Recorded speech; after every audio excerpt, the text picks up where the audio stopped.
Good afternoon, everyone.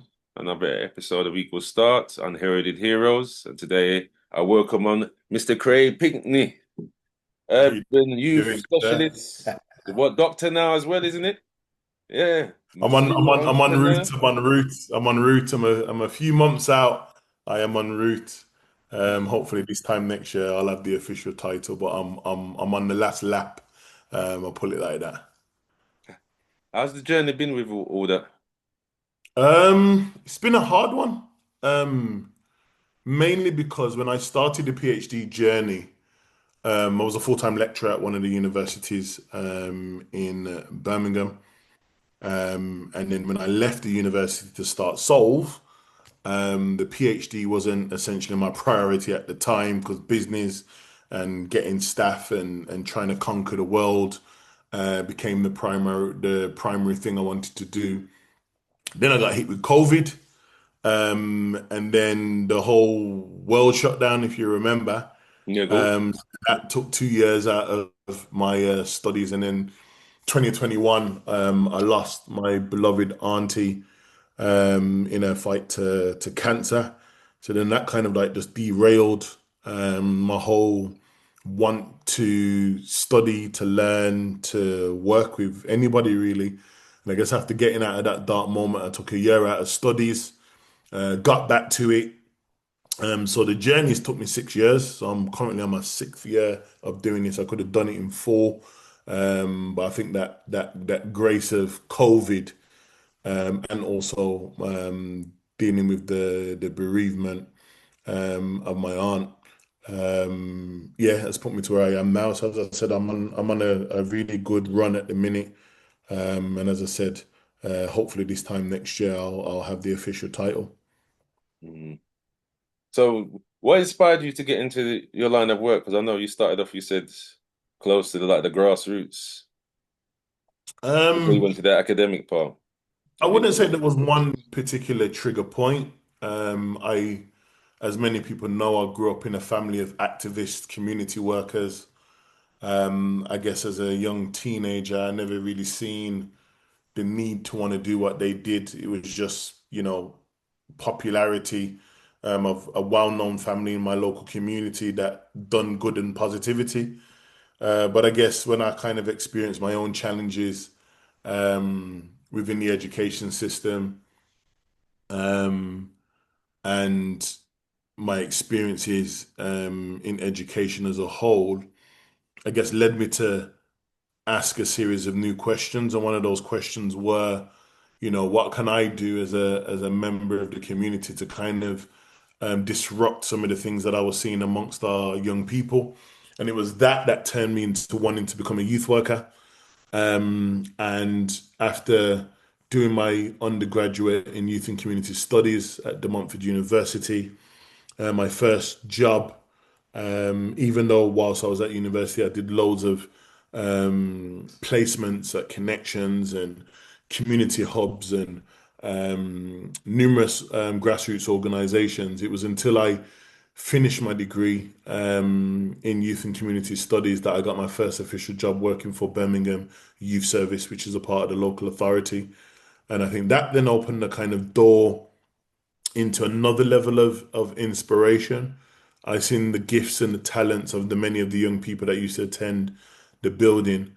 But I guess my curiosity was why couldn't I save many of them? Because a lot of them had left the youth center to join groups, or if you want to use the word gangs, many of them ended up, I guess, exploiting other young people in the community. And a lot of them ended up going jail. A lot of them ended up in mental health institutions. A lot of them had got shot or stabbed, and some of them died to violence. And I guess that curiosity pushed me then into wanting to do a degree in criminology. So I done a master's degree in criminology, and after being on the academic journey and process, my main focus at that particular point was to explain or make sense of how do we disrupt gangs and serious youth violence, and then that's been my career from that point. that's a big thing because online everyone talks about this knife crime. Idris Elba's got involved now with the Stop the Knives. I know they've got a program now called Gloves Not Guns. like in the area that I am from. But I notice a lot of the organizations they work in silos. So Mhm. there doesn't seem to be like a unified strategy, especially Mhm. when it comes to frontline services, local authorities, and central government. It's all Yeah. seems to be piecemeal. So how do you think going forward that can And change? and I see that, and I guess the counter narrative that I would position that statement is one of a lot of what we're seeing um, is has been purposely created in order for it to function that way. So I don't critique the organizations that want to do amazing work to reduce violence, reduce harm, reduce conflict in our communities by any means necessary, whether that is through education, whether that's through mental health support, whether that's through sports, whether that's through the arts, whether that's through music, whether that's through faith. I don't dispute or have much of a critique to the efforts of people trying to engage our children, young people, and their families. However, it's important to acknowledge that there is a political issue here that oftentimes doesn't get discussed when we say things like people are working in silos. There doesn't seem like a unified front. And we have to remember and take us back to, if you remember, in between 2010 and 2012, we had a conservative government under David Cameron, Yeah, I and they remember. cut a lot of youth and community Services services, they did. loads of national initiatives. And what they essentially did was take the money out of places of need.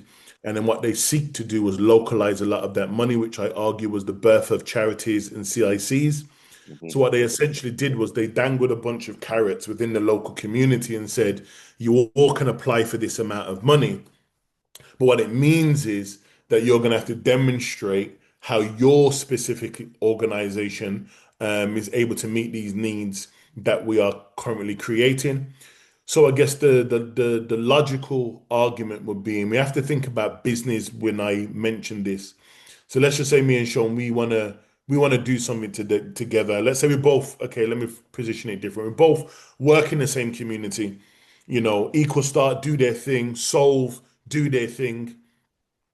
But there's only £50,000 that the Violent Reduction Partnership have put an offer within that local community. So one can argue, well, we both should go for that together. Hmm. And you take 25 and I take 25. Yeah, I'm collaborative partnership. That sounds like it makes perfect sense, Mm. but it costs £42,000 to keep one of my members of staff in Jeez. office and to ensure that their retention, because they're amazing at what they do, I pay them for their value and their worth.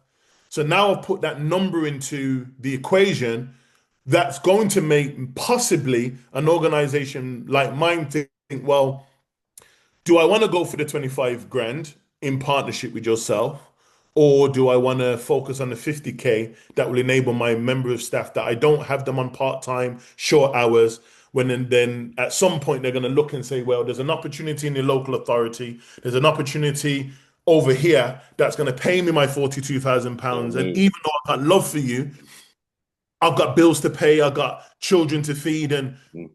and so on and so forth. So I always like to put that into context because I think sometimes we have these discussions and we ignore the political sphere that sometimes create those environments. Now, of course, um, there is room for partnership and consortium, and I guess where I am, I would love to work in partnership with organizations, but it's because I've built myself to a point or us to a place where we're able to do that. If you had that conversation probably 3 or 4 years ago, I'd have probably told you no. Not that I don't want to work in partnership with organizations, but right now I need my foundations to be strong. And in order for my foundations to be strong, I need finance, I need resource. Now, some organizations like myself have not relied upon funding, and I always advocate, especially for those of us that may be watching this, is that are thinking about, how do I navigate the charity space or the CIC space? when it comes to funding. And I always say try and create a model that outlives just funding, so you're not relying on funding streams. So as an I agree. organization, we charge for our products and services. We do consultancy, we do training, we do workshops, whether that's for parents, children, professionals. And through that, we're able to sustain as an organization. So funding, if it does come in, is more just a buffer to help us with growing and scaling our organization with many of the teams.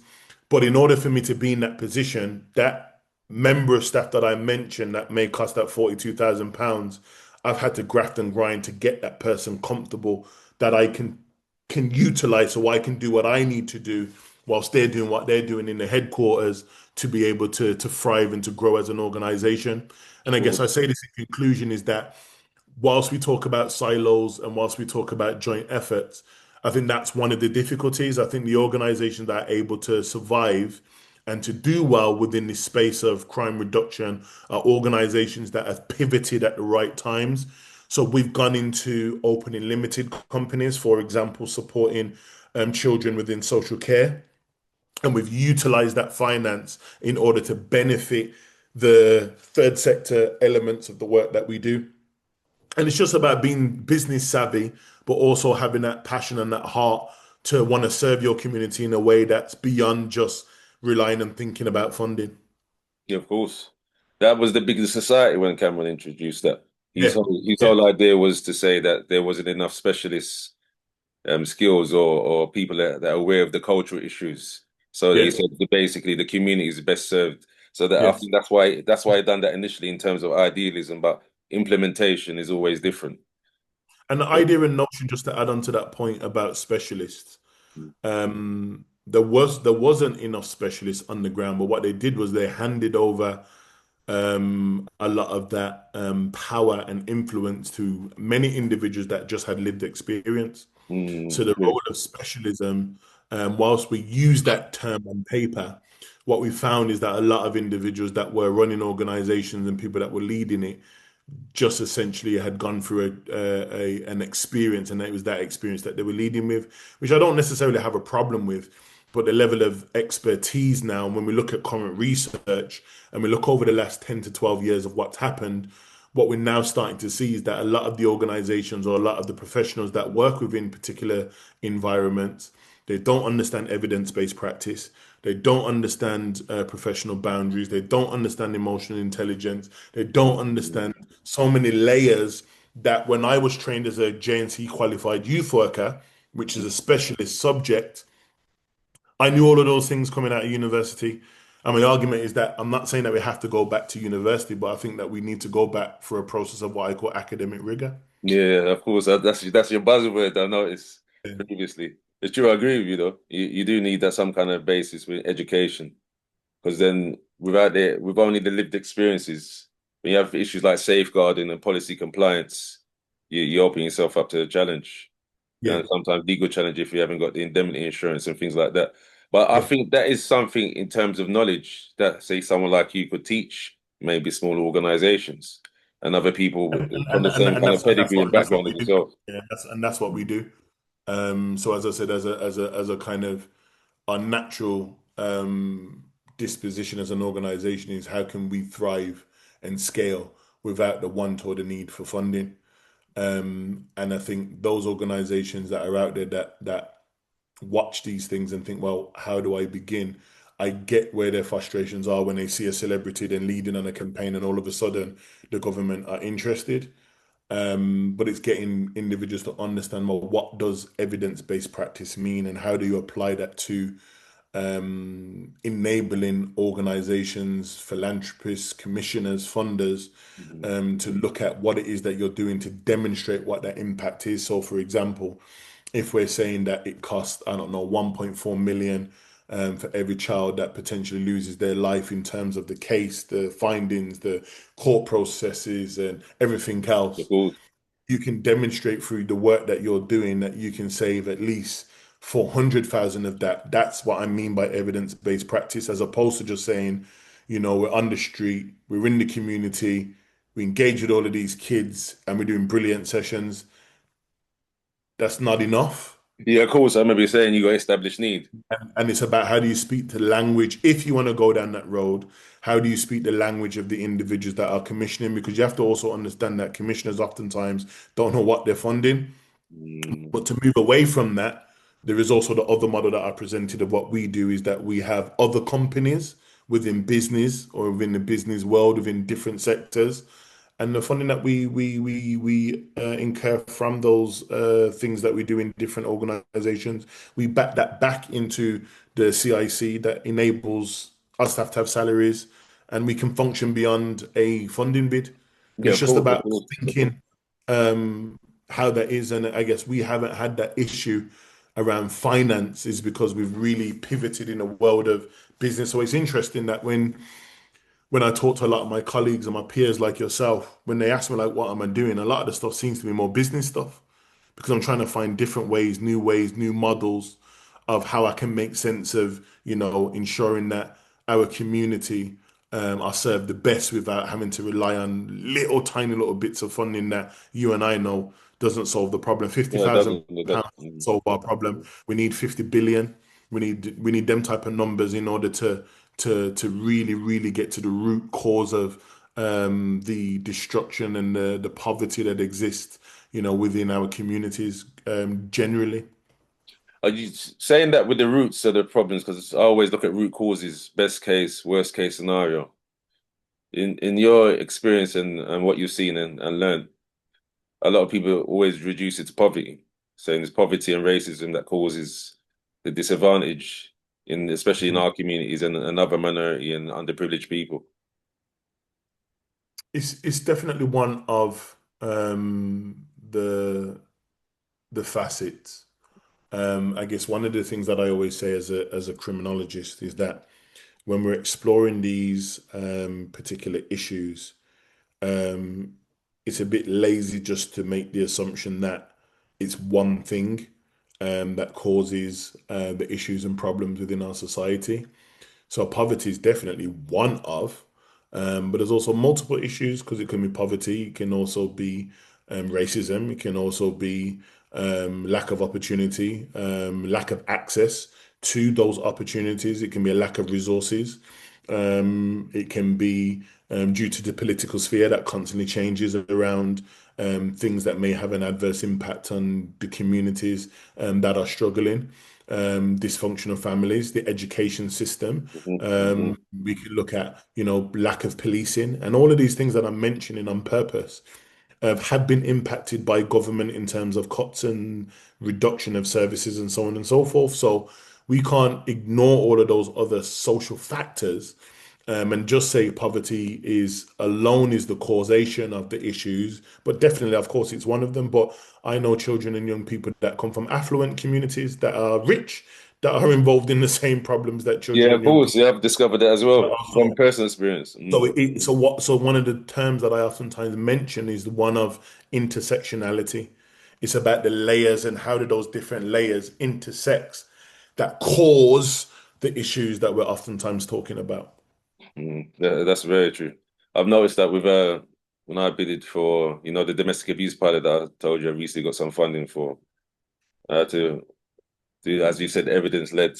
So I got some statistics from the local Met or the local police, and then I went to Jigsaw because I was on the joint consultative committee with one of the directors there. I asked him, Yes. since you're losing your funding for the domestic abuse uh, kind of bidding service in the community, I said, what have you found in terms of numbers, gender, age, background, educational, so that they Yeah. provided me with that kind of secondary research, so I didn't have to go into field because when I tried to do it firsthand, I only got about 8 or 9 people to respond locally. So I said that's not enough. They would never fund it if I only have that kind of information. So I said I need a background and some solid figures and stats that kind of joins it all together. So Yeah. when I approach the local authority now, or the Merton Bain voice, as we say, where I'm from, they're like a subcommittee that kind of advisory capacity to local authority. So they always give them some money, so they'll give it to the feed organizations, smaller community interest companies that serve a purpose. So that's how I got into it, even though I had no actual academic experience like yourself with it. I only had personal experience. So I Mm, done a little course for learning curve group because I understand the domestic abuse. So that mhm. gave me that kind of like the theory outside of what I knew from day-to-day life. So not to your level, but I definitely understand that, especially with the intersectionality. But with the intersectionality, it usually leads to clashes of opinion, and then you get people with the Yeah, Messiah complex saying, "Oh, I'm the way, I'm the truth for the life." So I I know thought that how was only for Master God, but yeah, to. you get that. And other people said, "Oh, well, I can't be sure with work with you because you might be a closet misogynist." Or you're a misandrist. It's these are the kind of things that go on. I notice behind the scenes, and where people become cynical and they lose hope and say, you know what, I might as well continue on my own because every time Yeah, I try to form an alliance, it's either shifting sands or, like you said, governments change and their priorities are different, and anything that doesn't contribute to the economy, they're saying, no, cut that. That's not necessary. That's unnecessary fat. Trim that, and it's all over. it's interesting that we have to sometimes navigate so many different things, and it. I think a lot of people are genuinely just tired. And I think you probably experience this quite a lot, even within your work. It's like we're having the same conversation over and over and over again in different types of ways. And I guess for me, it's about how do we try to get to a place where we're not necessarily getting burnt out from the things that we oftentimes are um, having to just deal with because it's one of the things I say as especially as black men and as frontline professionals is that we have to really take time out because when we don't find that place of solace, or many would use the word peace, we find ourselves on a constant battlefield.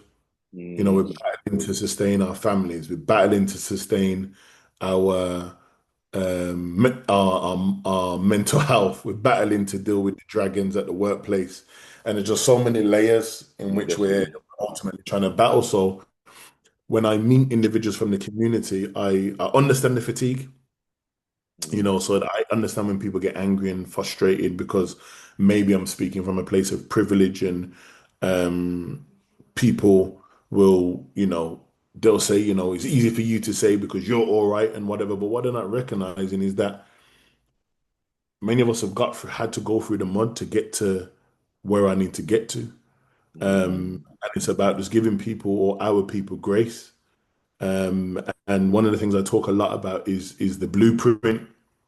And I remind people how many hours it takes to get to these levels. I mean, sometimes we speak to our people and you know, they will have um perspectives on how they think we need to go. And I always say to people is that you need to clock in your 10,000 hours. That's what makes people great. At the beginning, you need to clock in your 10,000 hours. But I also understand that there are people that have clocked in their 10,000 hours. But I would always say, are they 10,000 good hours?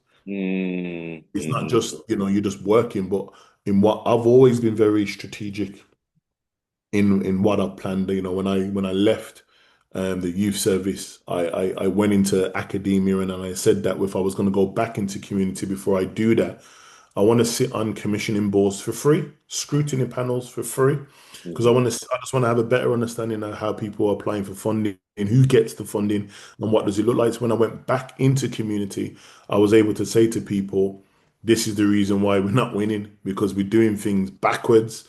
This is how you're supposed to be doing it, and so on and so forth. And using those experiences and sharing those experiences within the community shows us how like the bigger charity organizations are able to home in, get that big funding, and then come to people like you and I and say, we'll give you £3,000 to do a 6 week project. When you and I know that £3,000 is not going to cover a 6 week project, of but course. your organization that really needs funding and really needs to at least survive, you're going to take and that's the rat race. So that's why going back to your first point, that's what it feels like. Sometimes people are working in silos, and people don't have a unified front because ultimately people are trying to meet that fatigue and they're just trying to keep their lights on.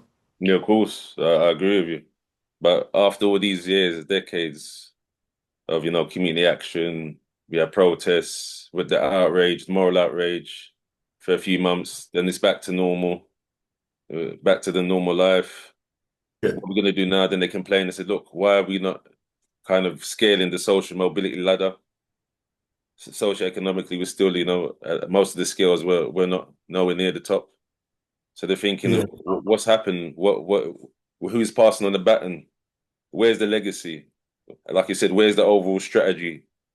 And people are disappointed. That's the thing. yeah. Mm. And then thinking, what are the community leaders doing now? That's why this celebrity culture is so rife because people think, oh, maybe that's the only way forward.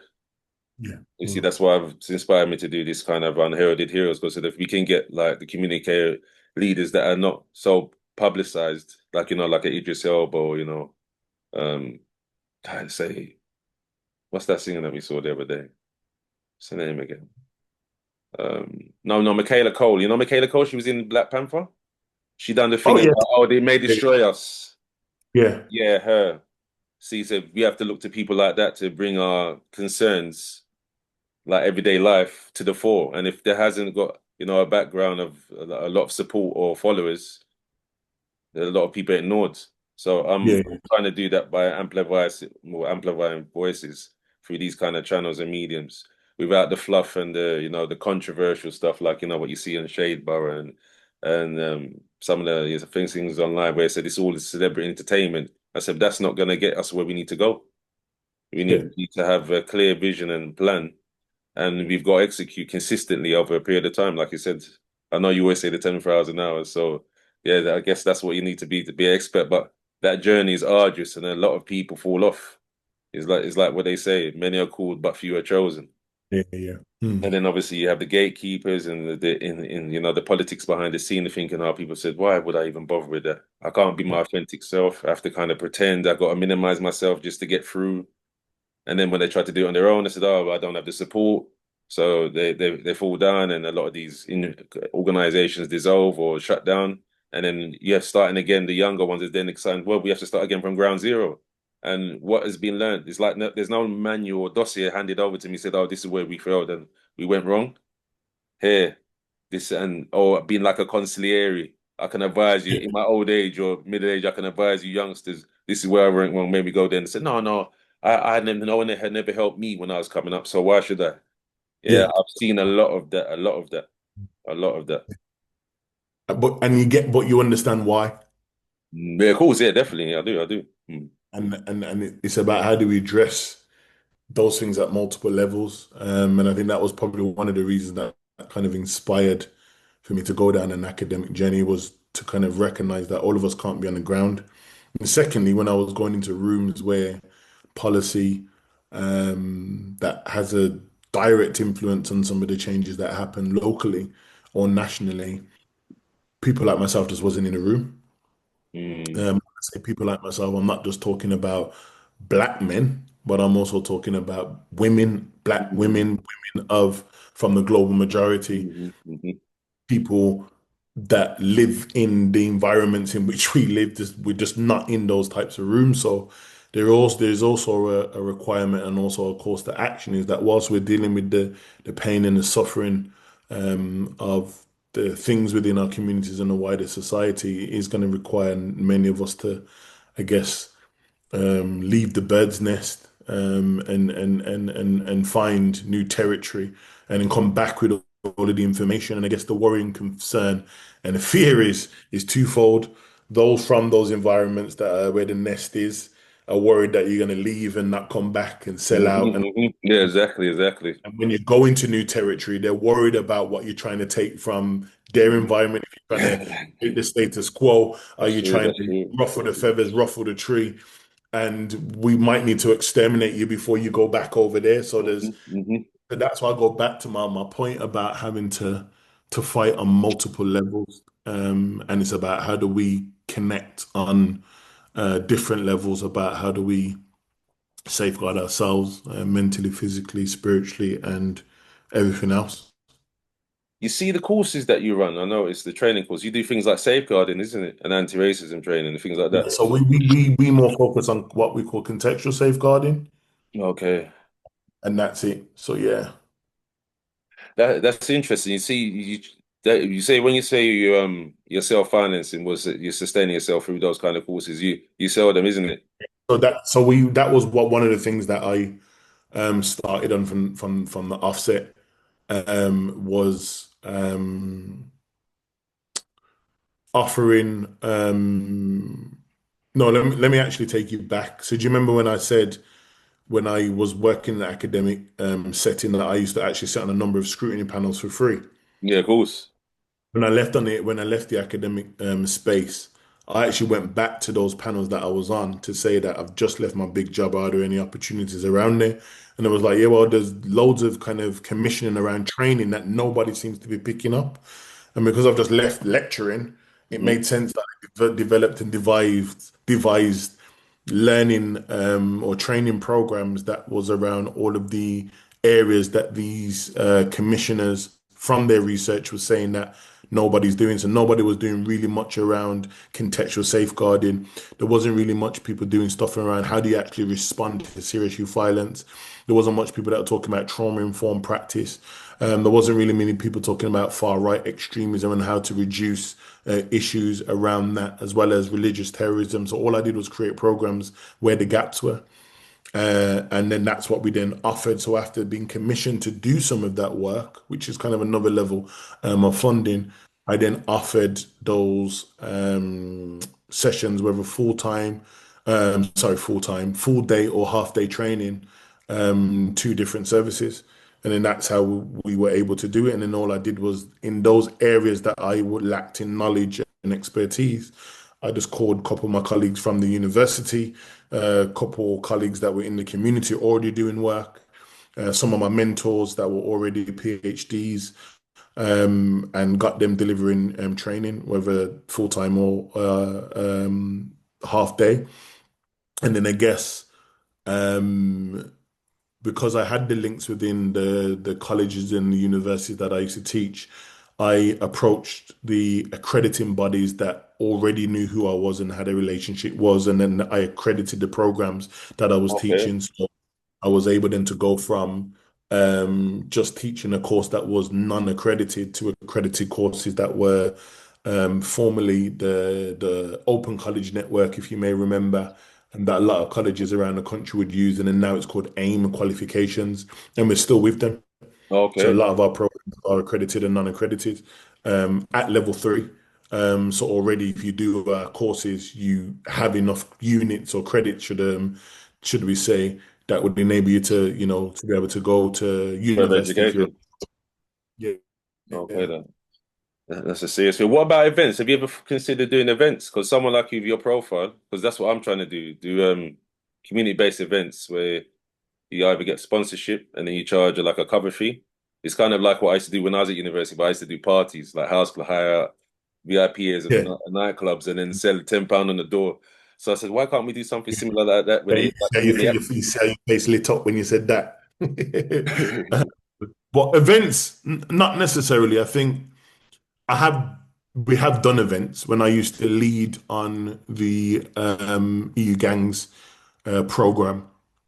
We used to do a number of events via our university. So we used to do loads of learning events where we welcome members of the community, people from different parts of the country to come and learn topics, discuss, and reason ultimately around or make sense of some of the issues that we were dealing with at those particular times.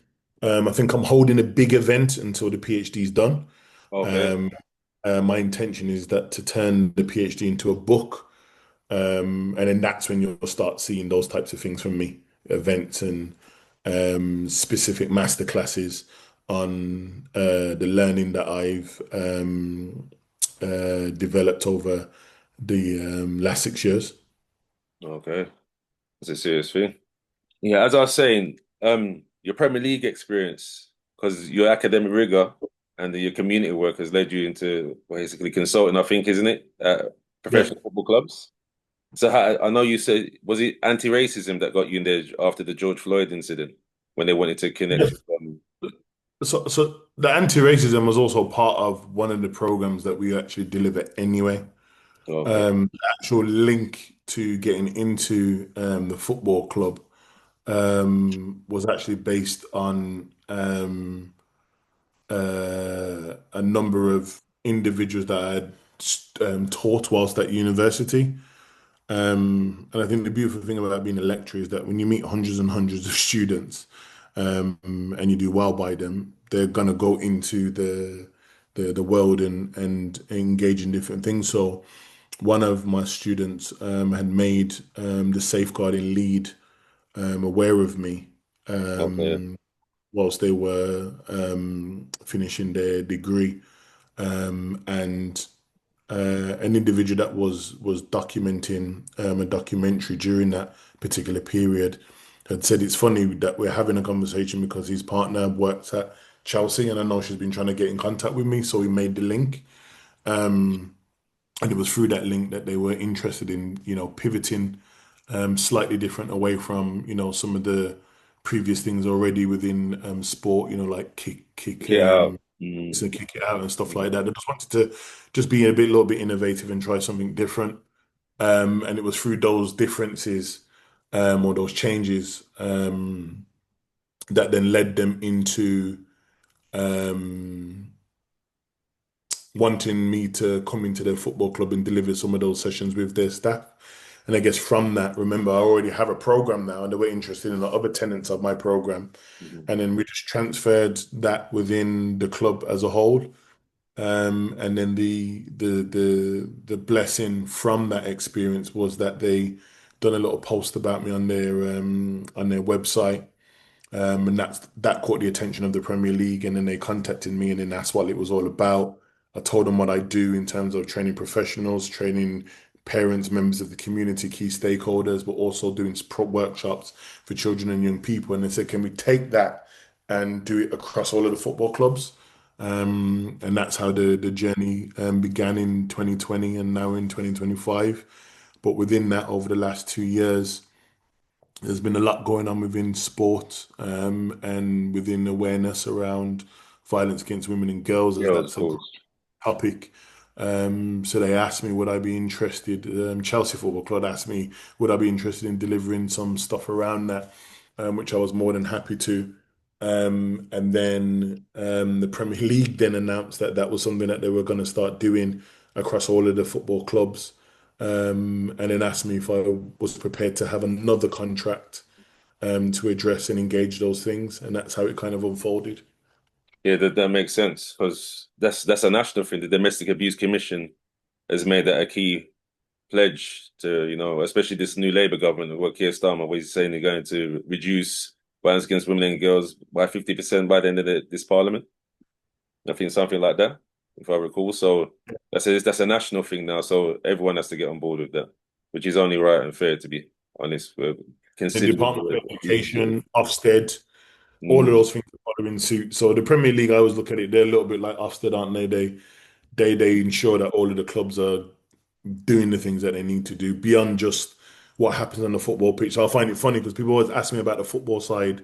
I have no clue. It's not what I'm there for.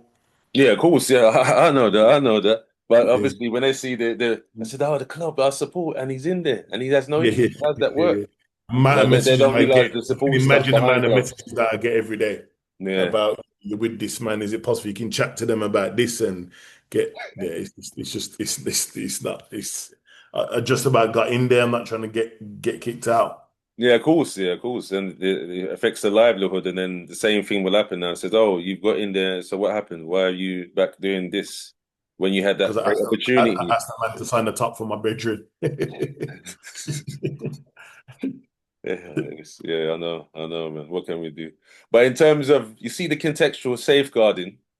I know you said that is something that you specialize in. For the benefit of the listeners, what does that actually mean? Because when I do safeguard, I always think, oh, safeguarding vulnerable people, adults, children, making sure that you're keeping them safe, considering mental health first, mental health. Yeah. Um, And all of those things are correct. I think contextual safeguarding is just a framework that gets you to think about the context of when you're working with children, young people, families in range of different environments. So just for example, if I'm working with you as an individual because let's say you've been raised as an individual that's been raised as a cause of concern, for example, in school. The first question I would ask is, who are Sean's friends? Hmm. Who are Sean's peer groups? And rather than working with you directly or just mentoring you, what I would want to work with is all of your peers, all your friendship groups. And I'm probably going to want to work with your parents too.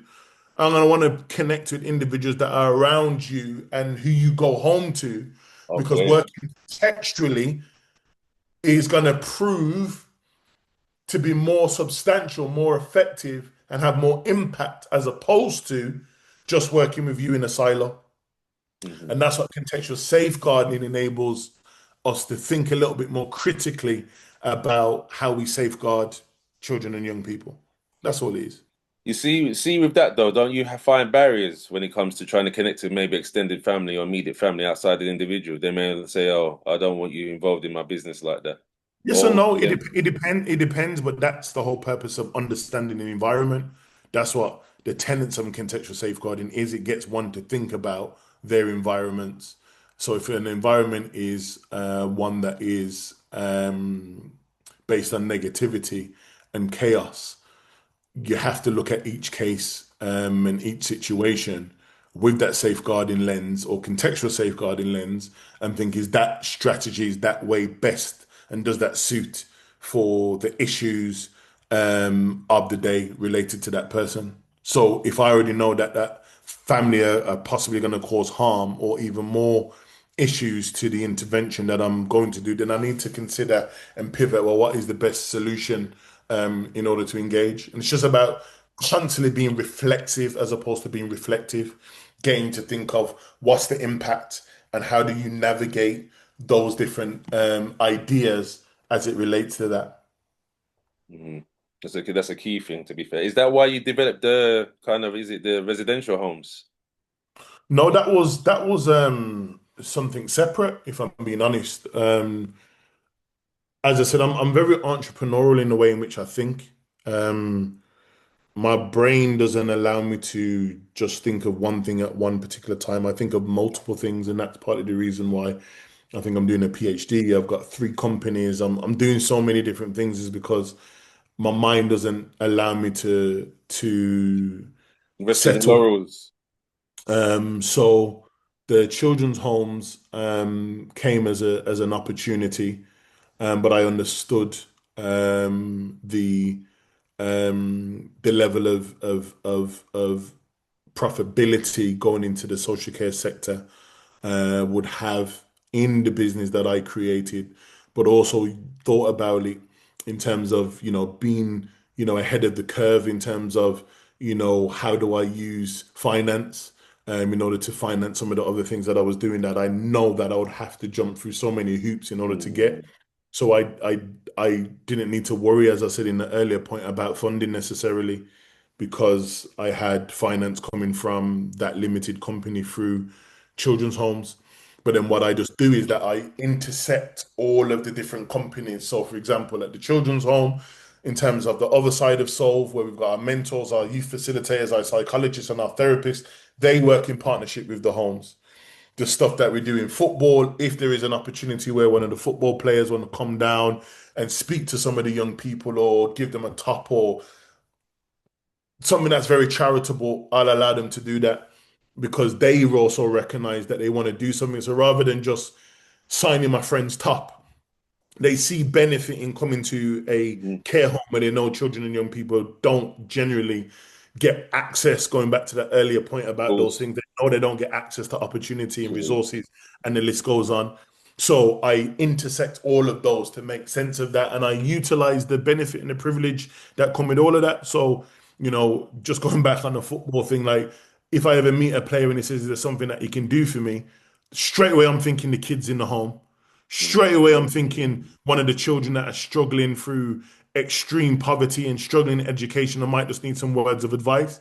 And I know that my boys and my friends and family might be like, nah, man, give me a chance. But ultimately, I'm here to serve the children and young people. So for me, if that's gonna, make a child that I work with, light up, Inspiration, yeah, it's inspirational. then Yeah, I'd rather do that than get a top signed. yeah, If of I can, course, of course. on top of that, then cool. But that just kind of really gives context to what my foundation is built upon. You asked me in the beginning what inspired me to start, and my inspiration comes from my community, from the young people. Mm. Um, and yeah, man. And it's a question of integrity as well, because that's a serious thing. Because some people they get caught, okay, what I've seen, they get carried away with this celebrity culture and said, "Oh, look who I am," and that, and then they're not actually benefiting or dealing with their original purpose. And it's Yeah, easy. I've seen people. It's easy to be seduced like that. So to be yeah, fair, kudos to you for doing that for youngsters and that yeah, man. and vulnerable people because we need more of that in the world. Inspiration, aspiration, but with your work ethic too. Yeah, it's important, man. It's important, Mm, and I think it's also the other layer to that. On top of that is for me, is also having individuals within a set of spaces that look like me. Also, it's true. that's important. It's Yeah, definitely that's definitely true. important. There So needs to be what's more. what's the next step then? What's the next plans in terms of growth and making sure that when you decide to hang up, your whole stuff. I think the way because I'm my neurodiverse brain, I have to kind of consciously put the brakes on. If I'm being totally honest, so directly to your question, over the next 6 months, I need to get the PhD done. Okay. I feel like we need to have another conversation in about 5 to 6 months about what's next. But in Okay. terms of what's realistic for me, PhD, write the book, podcast. Are you going to develop your own one? It's a thought process at the minute, but we need to get the PhD done first. The PhD, are you trying to leverage that for the expertise or the higher level accreditation or maybe working with government departments to expand Uh, the home service or I don't know. It was a question I got asked in my last exam. Every year you have like an exam, like an oral exam, and that's one of the questions about what's next. And if I'm being totally honest, I don't know. I think that's partly because, as I said to you earlier, my the reason why I did my PhD, I think, has changed over time. okay. Um, as I said, starting off in an academic institution, I didn't think that solve was going to be a thing. So then that changed my positionality about why I wanted to do it. And I think now I've got so far, I know I need to complete it. I know it needs to be done, and I know that it's going to have not just a benefit for myself in terms of where I want to go next, but it's going to be hopefully the blueprint for us to help us understand how to engage with children and young people in a particular type of way. And then that's my contribution to our community and our society. So the main thing is getting that done, then creating it as a book that's easy to read for our people. And then I want to talk about it in so many ways. So I'm not saying I necessarily need to create a podcast, but I definitely want to go on some sort of tour of disseminating information to my people. Yeah, definitely. And that's the best way to do it. I remember, Dr. Umar Johnson, Yeah. when they had, was it called Hidden Colors? Yes. They said how to build a strong, well, obviously, nation. Said you have to Yeah. control your own media. Says obviously that's what propagates the message. So how you can Yeah. teach people instead of being in class, micro environment that you're not suited to everyone.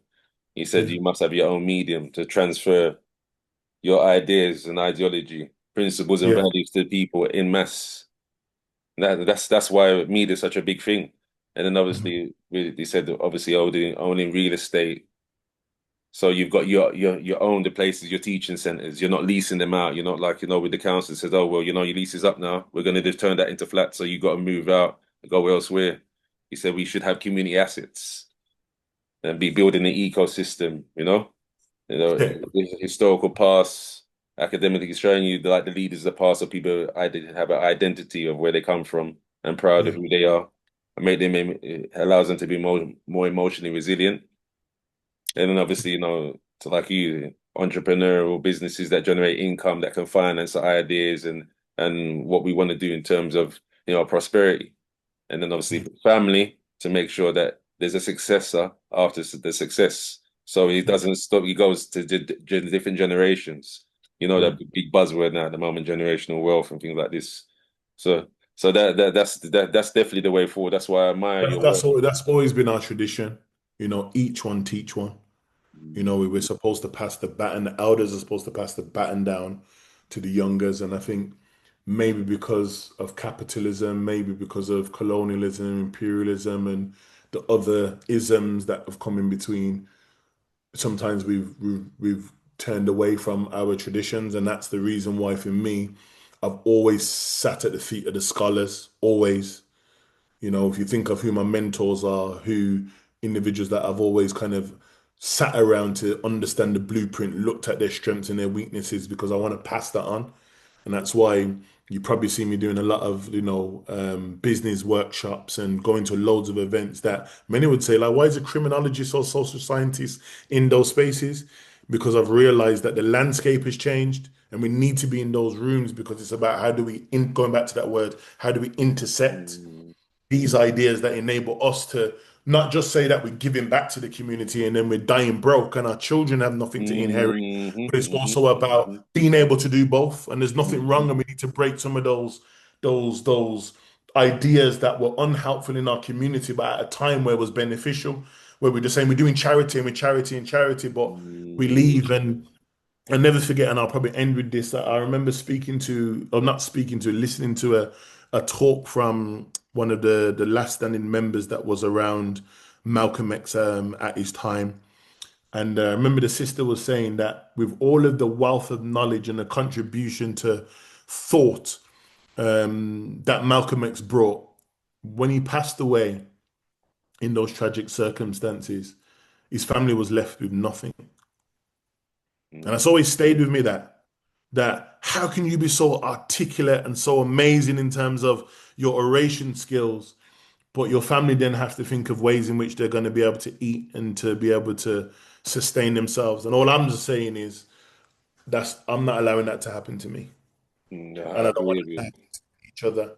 And I don't want that to happen to the next generation. So just like how my elders and my mentors gave me game, it's important that I also pass on and continue to carry the baton and pass that on. But it also requires that they've got to start with that 10,000 hours. And that's my normal opening statement to people that want to get involved in this type of work. You got to get some hours in. I agree. Well, thanks for coming on today.